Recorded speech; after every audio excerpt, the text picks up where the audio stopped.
we're basically, can everyone hear me all right? Yeah? All right, we're basically going to go ahead and just open it up to the campers to ask questions. But real quick, this is camp number 3 for you guys, you know? What keeps bringing you back? The Hollywood weather. Ooh, that's not nice. California weather. What brings you back to camp so much? Insanity. Sorry? Insanity. Insanity. That's a good answer. Well, since we just have a little bit of time left, why don't we go ahead and get some hands raised for some questions? What do you say? Yeah? So anyone? Hands? Okay, that was quick. Let's go. Yeah. Come on, someone's got questions. If not, I got some. Are you recording? You guys recording? We've just finished. It's in mixing mode at the moment, the album. We've got about the 4th mix at the moment. So we've just got to pick one and then go ahead with it. It should be released probably beginning of March. And then 2 to follow. Exciting. Yeah. Now, when I talked to you guys last year, and this ended up on Blabbermouth, you guys mentioned you were maybe working on 2 albums at the time. Did things change since then?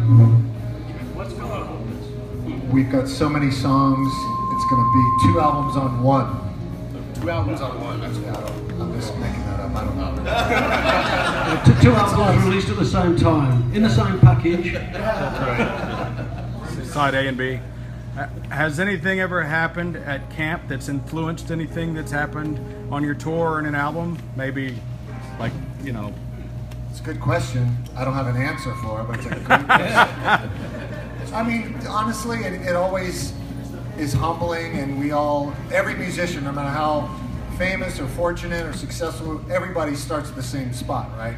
So when we get to do these camps, you're always reminded, like, this close, face to face with other human beings that love music. We all started doing it not because of money or fame or because we wanted to, because we like playing music, right? An individual instrument. So it always brings you back down to, dude, how it all started for me and everybody else. So that's what I like about it.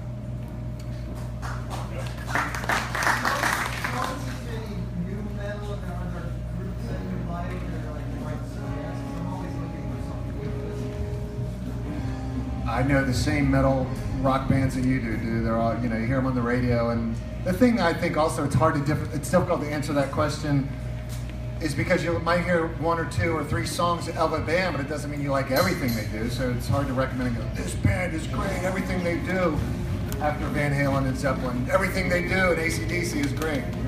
There's a story out there online that I don't know if it's true, because you can't trust anything that's out there these days, but there's a story that says before you were in the band, you would wait outside Judas pre-shows with a tape of your drumming. Is that true? Kind of a version of that. Yeah. Well, one way the story got changed around was my friends and I had the idea of I had a van, and I had the idea of setting up my drums in the van and then being around the backstage. This is, by the way, before security was super tight. And when the band bus rolled around the back parking lot of an arena, I would set my drums up in the parking lot and be playing on a piece of plywood or some shit. I never did that, but somehow it got morphed into, yeah, you did that, Priest saw you, and they said, yeah, take that down the road. No, if that had happened. You mean that wasn't you? Would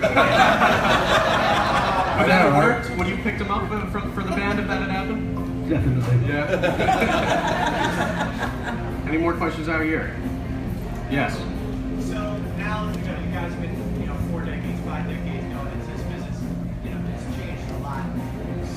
Was it a question of putting out an album now? We're being streamed, and I hear a lot of bands putting out singles. Was it a decision of like, hey, let's stick to putting out albums, or was there a discussion of let's release some singles? We're an album band. We've always done it. We're old school in that respect. Singles, it's a flash, as you said, it's gone. An album, obviously, is a lot longer, it's a lot more involved, and it shows more of the band's depth as well. So you're just not one little instant. There's a whole spectrum of different songs, different flavours, some fast, slow, heavy, light. So we've always done albums to show off, basically. Was there just a problem? Was there ever any pressure, suggestion from your company of albums versus singles, or is there pretty much you guys making decisions at this point? We make it ourselves. We've got a great rapport with our record company. We've been with them now for a long time. And they know what to expect from us, and we know what to expect from them. You know, so it's a good mutual respect. And honestly, isn't an album just a shitload of singles at the end of the day? Yeah. I know what you mean. There's some pop artists they'll put out 1 or 2 songs and that's it. But yeah. There you go, 16 singles all released at the same time on the same package. Yeah, back there. After all these years, great career, but what still inspires y'all? You know, where does that inspiration come for the new music, right? To still have that passion to play forward. Dude, it's because of fans. I mean, none of us get up in the morning and go, I want to write this for myself. You just think, hey, we have fans and you want to go out and play in front of people and get a new sound man. I'm just kidding. And, dude, it sounds cliche, but it's true. You know, a band is only as strong as their audience, and now I'm off completely. Hold you down. We're good. So some guys that are really good friends of mine are Steel Panther, and I know that they went out with you guys. Was that a band decision or was that a promoter thing? I wonder if you're familiar with them. Satchel was in a band with Scott and Rob. Yeah. Oh, okay, I didn't know that. Fight. But in a very bad. I didn't know Russ was in or Satchel was in it. Yeah, where's Russ? Right. Why is my mic completely Yeah, off? I don't know. That's what I get for criticizing the sound. The mic's off all the way. Just turn it up a little. You know, when you go on tour, it's always a collection. I mean, Yeah. you want people's opinion, especially promoters and booking agents. You want everyone's opinion on if they think this is a good package or not. So it's always a round table thing. You I know? thought that was the most mind-blowing shit. It was, Now, Ian, you've been there. You've been here since the beginning. You and KK way back when. Do you remember when Rob kind of first came up on your radar? You know, I mean, that's quite the voice. You guys got him. Yeah, I was going out with his sister at the time. That's right. Right. You don't even have to tell me that's right, but Yeah, that's how we got to know him, you know. Yeah. And Alan, the first vocalist, his wife got pregnant basically and couldn't afford to carry on. Got to go and get a job. you didn't have anything to do with that, did you? Huh? You didn't have anything to do with that, did you? The pregnancy. As far as he knows.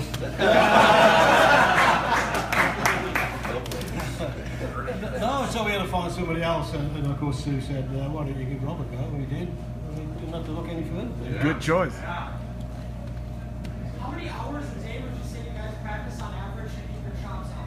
What, now? Not very many. I think they got it by now. Oh, in the day, all the time. All the time in the day, yeah. It was, no, I'm just playing away, learning the trade. Can you reflect on what it's like to record now as opposed to what it was 20, 30, 40 years ago? Is it, I know it's just... It's changed beyond all recognition, really. I mean, just the way you record, the way it's put down, there's no tape anymore, you know, it's just all hard drive, digital, everything's digital. You kid yourself into thinking it's so much easier any day. You get facilities and you use them, you know, so it still takes you just as long and you can put more on. But yeah, it's changed beyond all description. I mean, when we started, you went and played live, you were in the studio, and just acted out the songs, and you kept on playing it until you all got it right at the same time, and then you went from there, you know, with lead breaks and vocals on top, and that was about the scoping bit back then, you know, in the early 70s. Nowadays, limitless amount of tracks, effects, whatever, you know, it's mind-boggling what you can do these days. yeah. How did you guys find Richie Faulkner? What was the process of you discovering him? Did you find him and you went after him, or did he come after you? How did that all work out? Richie, he came on with me, recommended a guy who couldn't do the gig. He was already committed to doing something else, and he suggested Richard, which did everybody a favour, really. You know? And that's how we got him. We'd heard of him. He was playing with Steve Harris's daughter's band, you know, and gave him a go, and he was phenomenal. Great find. So the first show that you guys did when Ripper was in the band, is that okay, yeah, well, let's get to him. Yeah. No, go for it. I was just trying to kill time with it.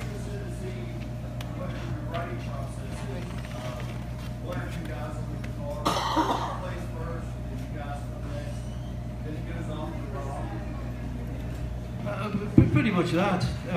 Richie and Glenn will come up with riffs, chord sequences, and what have you. You know, get together with Rob and get a basic song together. Then Scott and myself will get a copy of that, and we'll work our own parts to it. So we've all got a decent idea of what we're going to do by the time we hit the studio. So you know, we're not wasting too much time learning the songs. You know. No. The vocals are the last to go down, yeah, but they're an integral part of the songwriting process. They're there from the start, the lyrics.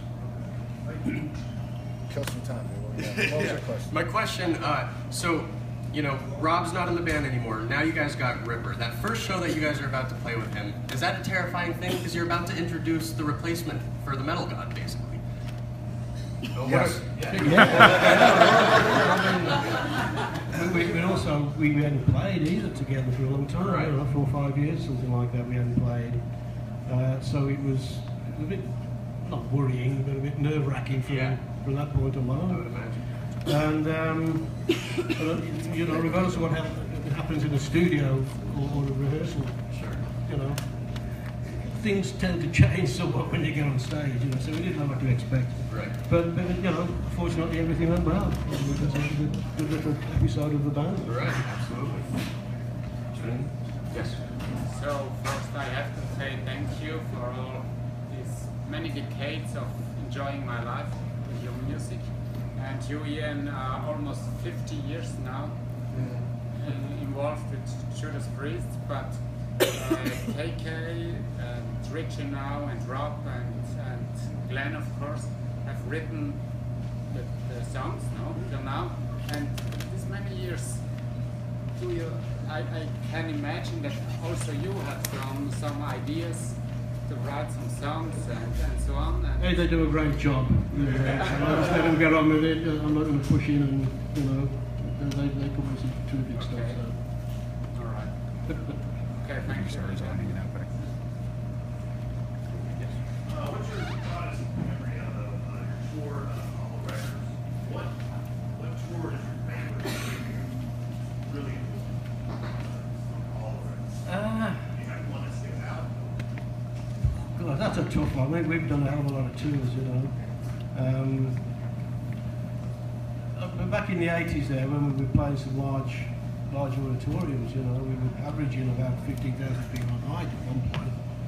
I mean, that was great. But on the other hand, you go to Japan and you play in a small club, and that's phenomenal as well, you know. So there's pros and cons, and to pick any favourite tour out is impossible, really. I can answer that as Dallas, Texas, at Texas Stadium. Not what he said. Someone in front of you had a question. Who was that? Yeah.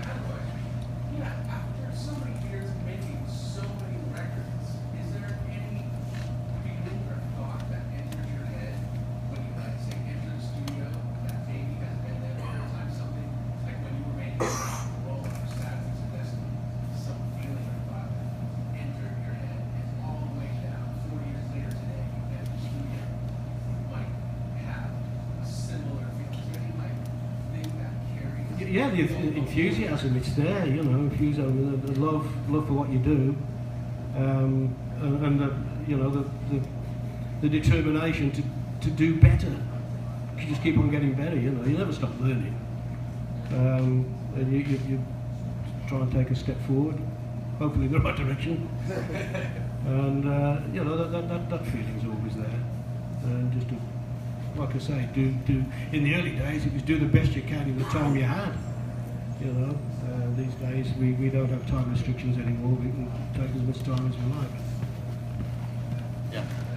So, you know, a lot of bands don't have the longevity that you guys have had. And as you all get older, you know, do you guys have the discussion of how long do we take this? Can we take this beyond the core founding members, or is this something where you're just letting it go till it goes? Sounds cliche, dude, but it's all up to you. when people stop coming out, Okay. seriously, you can't afford to tour because it's expensive, and then, you know, you start playing smaller it's true. It's literally about the audience, and if the audience is there, no, but we don't. No one sits around consciously and says, "Hey, September 2000." You know, it's like we go when we go.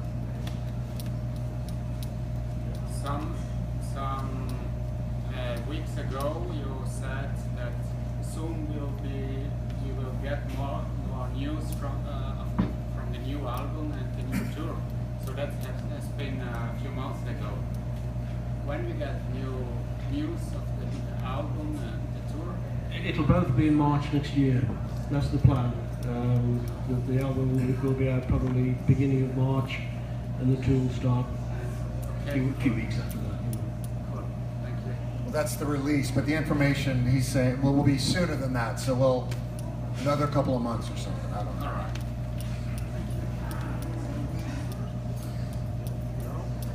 You guys ever still get any like political flack? You know, through the 80s you had the Satanic Panic, you had these lawsuits, then you had Rob coming out. Is all that shit done? Is it just fans now? Pretty much so, yeah. The accusations of his Satanistic business. Because I went through that as a kid, being a fan, you know, in the 80s, which, you know, I totally am, but... I just got the signal that we gotta start wrapping things up. Why don't we just take one more question? Who's gonna be our last questioner? Keith, yeah. This is for Scott. How do you? What's your favorite drum set that you like to record with? Favorite drum set or company? I mean, I endorse DW drums, so I love those drums. That's how that works. What else can I say?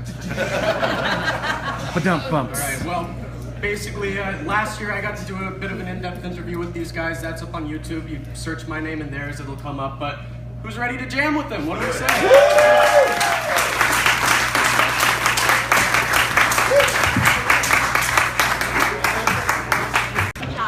Well, I'm ready to jam with them because I'm next.